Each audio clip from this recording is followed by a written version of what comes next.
You know that feeling, right? Yeah. You see another headline, make a fortune online overnight. And there's that little spark of hope. Oh, yeah, definitely. But then, the skepticism kicks in pretty fast. Exactly. So today on the deep dive, we're really trying to cut through all that noise. Get to the real stuff. Yes. We looked at this article, How to Make Money Online, Real Ways That Work, and we want to give you the straight scoop, practical way. Genuine ways, not the get-rich-quick promises that usually, don't work out. Forget the scams. We're diving into what actually has potential.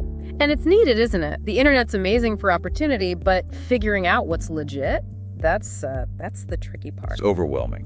Right.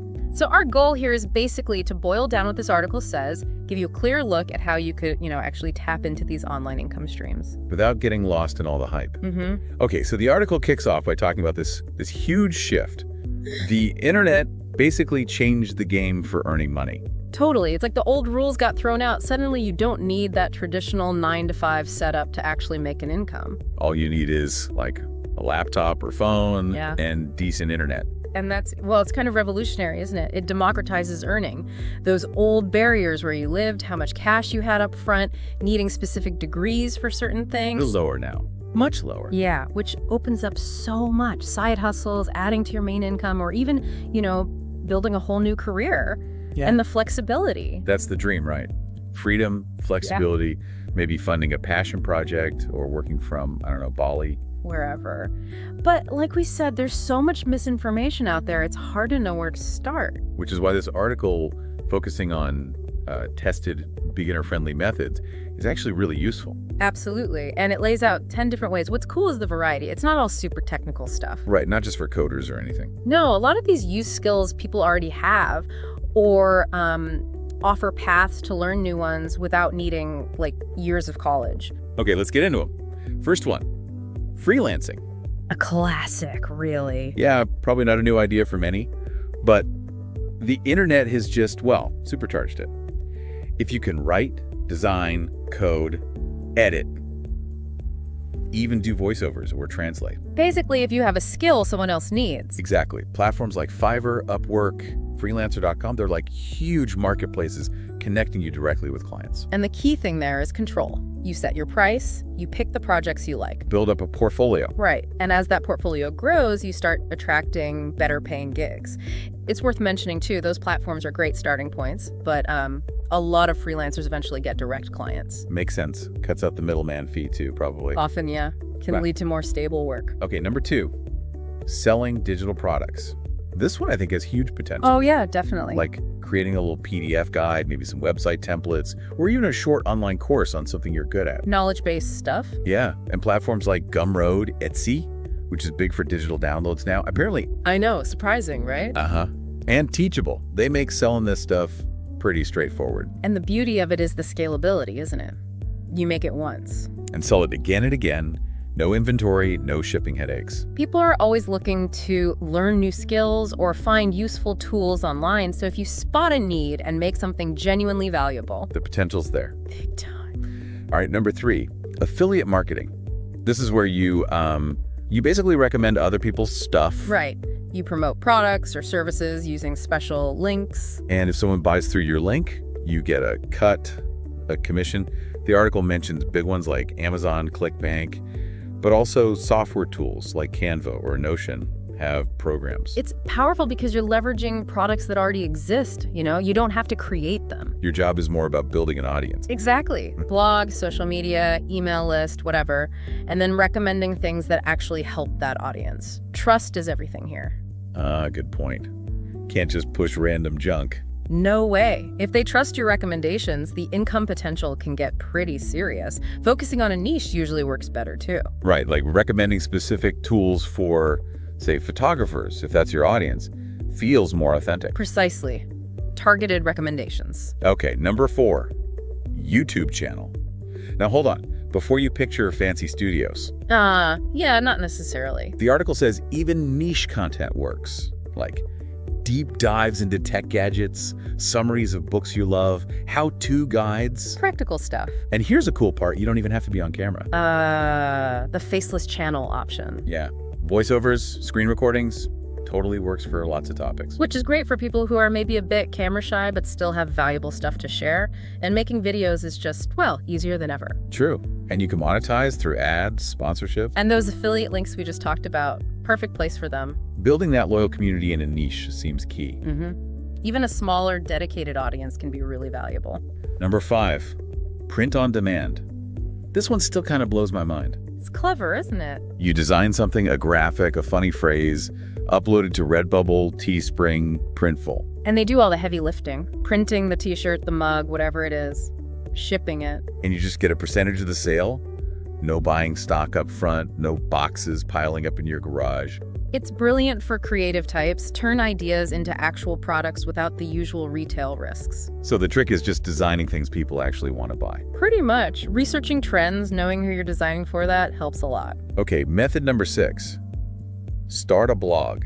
Is that still a thing in 2025? According to the article, yes, absolutely. But maybe not like the blogs of 2010. How so? The focus now is really, really tight on a niche. Something you know well or are super passionate about. Personal finance, travel hacks, specific cooking styles. You just write helpful stuff consistently. Yep. Build that audience. Monetization comes from ads, affiliate links again, or even selling your own digital products later on. So the blog becomes like your home base online. Exactly. It's an asset, takes time and effort, definitely. But it can generate income passively over the long haul. Establishes you as an expert, too. Right. Okay, number 7 kind of shifts gears. Remote customer support or being a virtual assistant, a VA. Yeah, this is more like a remote job, less entrepreneurial for some. The article notes lots of companies are hiring remotely for things like managing email, scheduling, helping customers.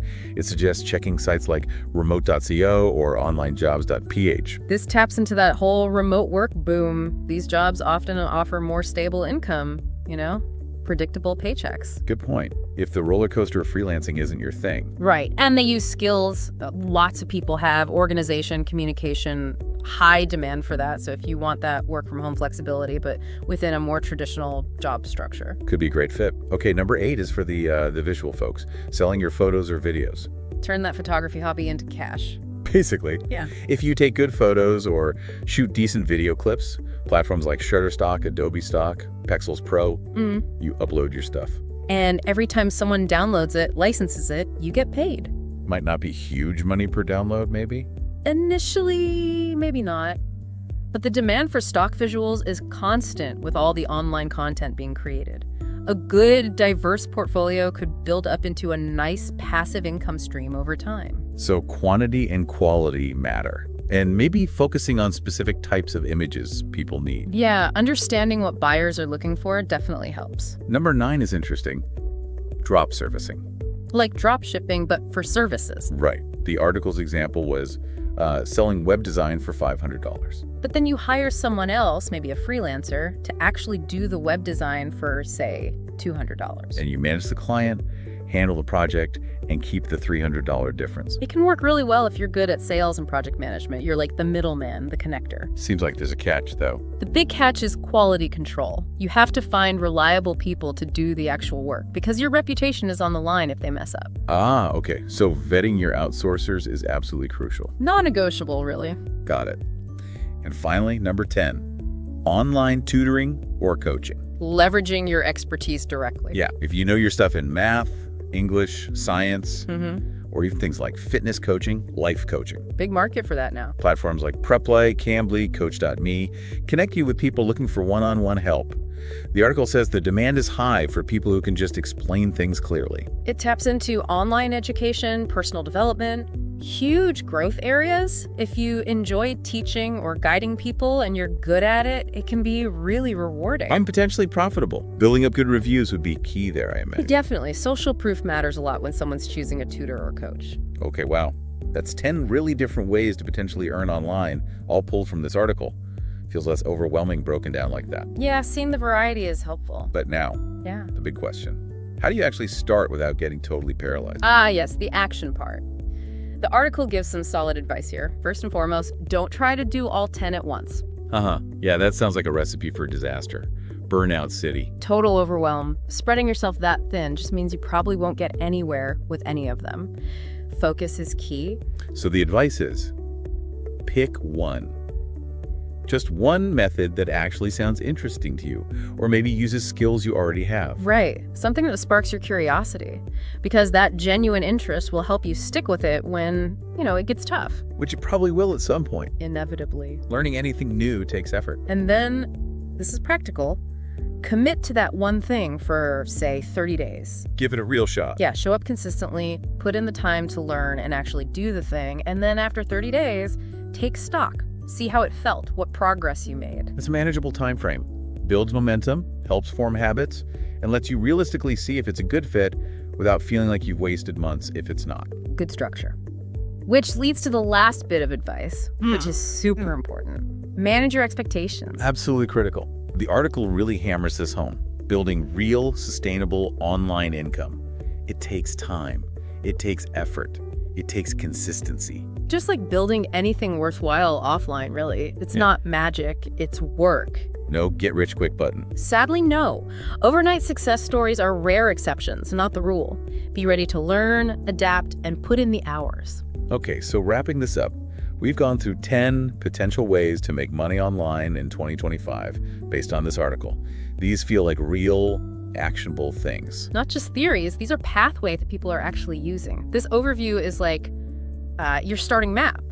Now it's up to you, the listener, to maybe pick one that resonates and actually start exploring it. Taking that first step, doing something, that's the most important part. Absolutely. And hey, the original folks behind the article, The Hustle Hour, if you like this kind of stuff, maybe check them out. And if you found this deep dive helpful, please share it.